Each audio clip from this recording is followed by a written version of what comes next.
Asher.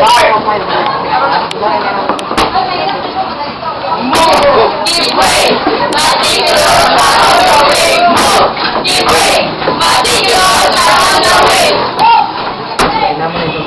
Di madalas sa study, di madalas sa mathematics, di madalas sa di madalas sa di madalas sa puso, di madalas sa We are the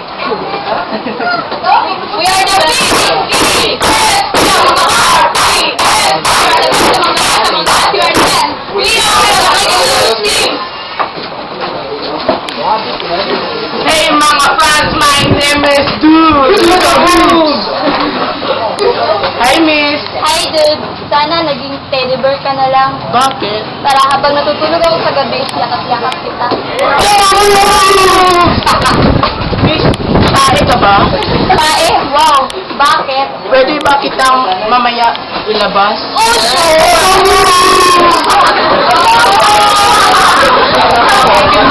Good morning teachers, good morning classmates.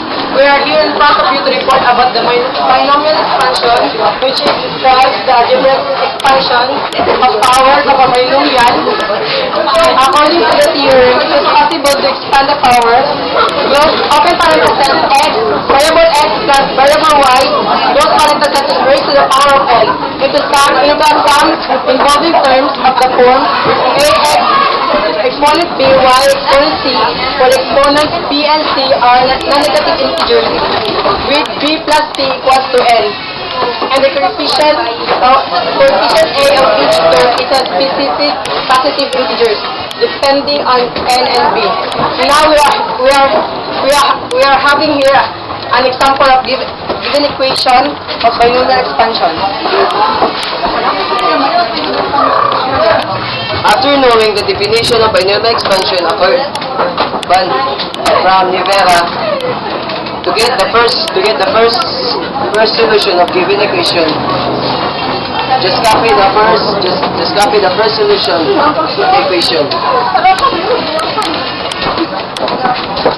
For the consideration of the given solution in the equation, first you must bring down the power of the variable here. Copy the given term 2x squared plus parentheses. The variable is the power has automatically decreases into 4. Open parentheses. Negative 2y over 3 over 1 factorial.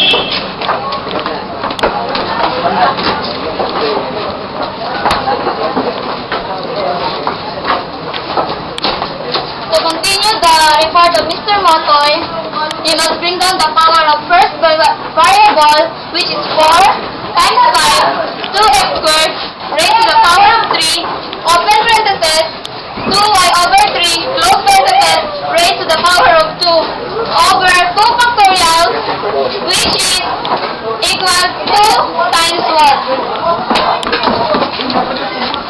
After the third solution of Miss Fergus, I explained the fourth solution. To get this 3, you must bring down the first variable, which is 3 times 4 times 5 times 2x squared raised to the power of 2, open parentheses, negative 2y over 3, close parentheses, raised to the power of 3, over 3 factorial, 3 times 2 times 1. After the solution of the fourth equation of Miss Prisonnier, you must copy the 2 here times 3 times 4 times 5 times 2x squared, open parenthesis, negative 2y over 3, close parenthesis, raised to the power of 4, over 4 factorial is equal to 4 times 3 times 2 times 1.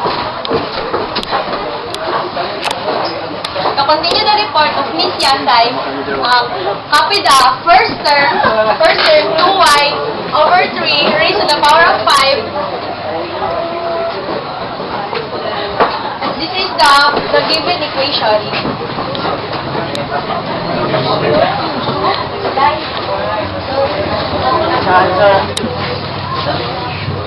multiply to 2 times 5 and the power exponent of x then 2 times 5 is the answer 32x to the power of 10.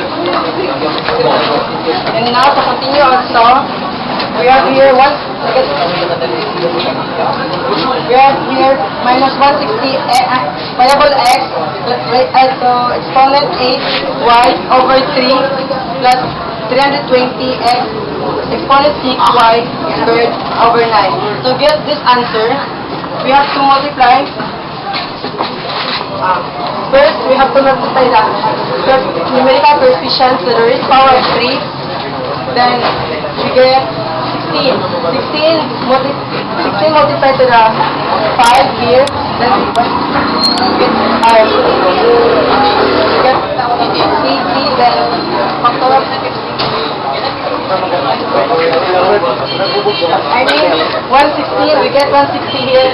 The numerical coefficient 2 times to the raised power of 4 by getting 16. Then 16 multiplied to 5. 80, then 80 multiplied to the numerical coefficient 2, then we get 160. Copy the over 3 so we can get this. Then to continue, 320x exponent 6y squared over 9, multiply the coefficient. First, we have to divide the 4. We have to divide the 4 by 2, cancel, we simply cancel, and we put here a 2. Because we divide 4 because 4 is factorable by 2. Then, to proceed, the numerical coefficient 2, we have to multiply by raised to the power of 3. Then we get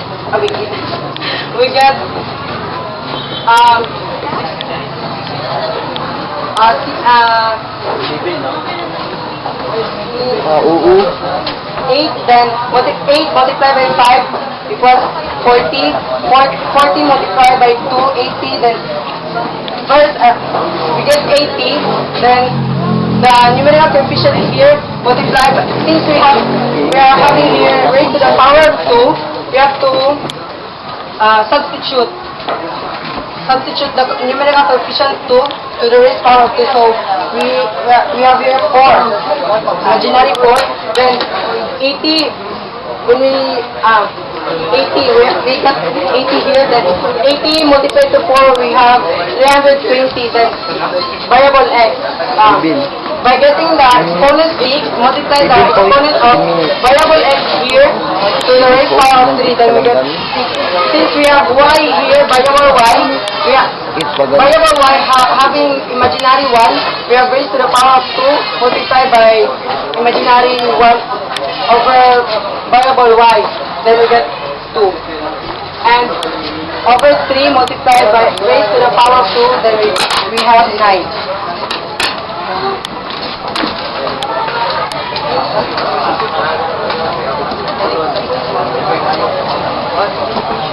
Continue the report of Mr. Rivera from the solution 3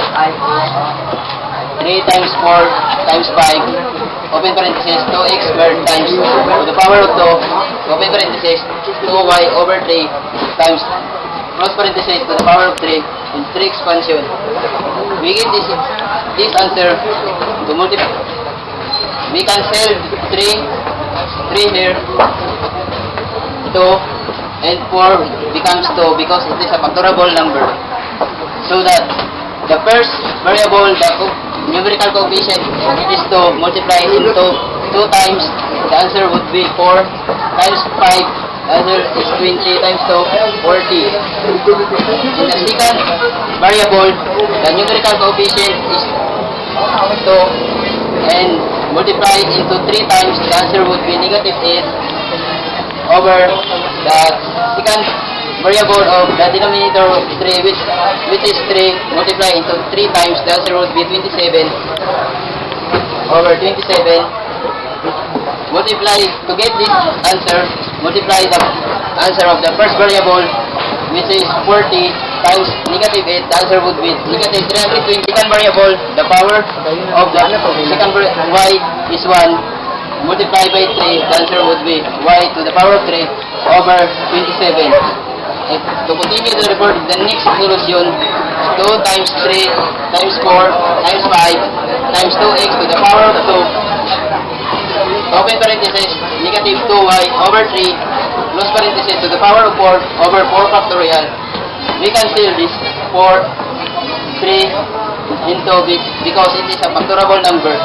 And the first variable, the numerical coefficient, is to multiply by 5, the answer would be 10. And the second variable, the numerator of the numerical coefficient is negative 2 times multiplied into 4 times, the answer would be 16. 16, the second variable, the denominator would be 3 multiplied into 4 times, the answer would be 81. To get this answer, we multiply the answer of the first variable, 10x to the power of 2, and the second variable, 16y to the power of 4 over 81, to get the answer of 160x squared y to the power of 4 over 81. I continue the report of Mr. Barrientos. To complete the final answer, negative 32y to the power of 5 over 243, I get 32y to the power of negative 32y to the power of 5 from negative 2y multiplied by 5 times, and the answer is negative 32y to the power of 5, and I get 243. 3 multiplied by 5 times, the answer is 243. This is the answer of the equation of the given equation. This is the final answer of the meticulous group 32x to the power of 10 minus 160x to the power of 8 y over 3 plus 320x to the power of 6 y squared over 9 minus 320x to the power of 4 y to the power of 3 over 27 plus 160x to the power of 2 y to the power of 4 over 81, and the last negative 32y to the power of 1 over 243.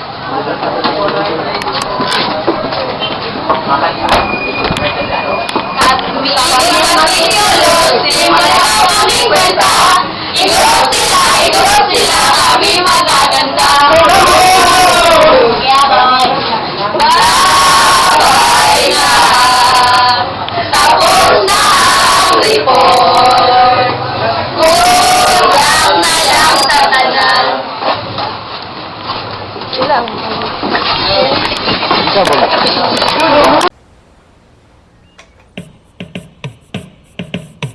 She peels an orange for us in the morning. She woke me up to give me half. I can hear the children soccer balling, like wildcats running on the grass. Yeah.